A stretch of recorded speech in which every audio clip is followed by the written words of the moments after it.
we replace 2.5 million red blood cells in our body. It's actually taking place, the breakdown is taking place in the spleen. The replacement is taking place in our bone marrow, in our long bones, the thigh bone, the pelvic region, the hip area. But the bone marrow in those long bones hold almost half of the copper in our body. It's a staggering amount of copper. 50%, almost 47% of our copper is in those long bones. And they are the agents of producing red blood cells. So we're tearing down 2.5 million a second. We're building up 2.5 million a second.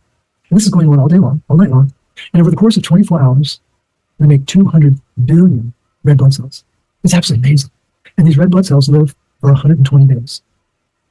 But every day, we got to take 200 billion offline.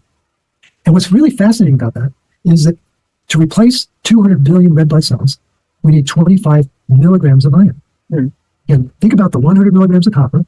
Think about the alleged 5,000 milligrams of iron. In my body, 26,000 milligrams. And what I need every 24 hours is a small pittance, 25 milligrams of iron. And that's a bit of a surprise, but here's what will shock you. 24 of those 25 milligrams, 95% of the iron that we need each and every day to replace those billions and billions of red blood cells comes from what's called a recycling system. Formal name is reticuloendothelial system. Took me 2 years, Sara, to figure out that meant recycling. And so 95% is coming from a recycling program run by copper. 1 milligram, 5%, comes through our diet. And you know who figured that out? Famous team of nutritional detectives, McCants and Widdowson. McCants was a physician, and Widdowson was a gifted biochemist in London. And they did this work in the 30s, 40s, 50s, 60s, and 70s. And their series of dietary analysis is the bedrock of nutrition.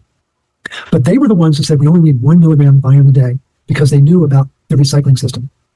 So here's the catch. They've moved the recycling system out of the picture, and they're telling people you need 25 milligrams in your diet.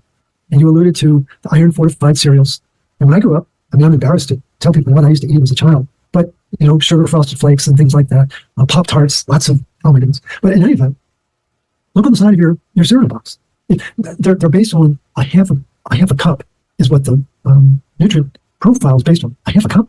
I took lots of photos of things in the supermarket and all the iron, not just in the US, but in the UK. So I'll put them as a picture in the video because it's hidden everywhere and you need to read it. Absolutely. And then the other thing that I asked Dr. Senef once about why does the body not just hold on to minerals? Why do we keep losing them? Because just for people, I know people are really interested in magnesium, and for some reason that gets pushed out of us really, really quickly and we have to replace it. Whereas for whatever reason, the body over a long period of evolution holds on to the iron and lets just a little bit out. So I think this is a really important thing about minerals is we don't need to just take all minerals every day. Certain ones leave because of stress or other factors. And then the body, for whatever reason, has this iron recycling system, and just to leave it alone and just top it up from just ordinary sort of whole food.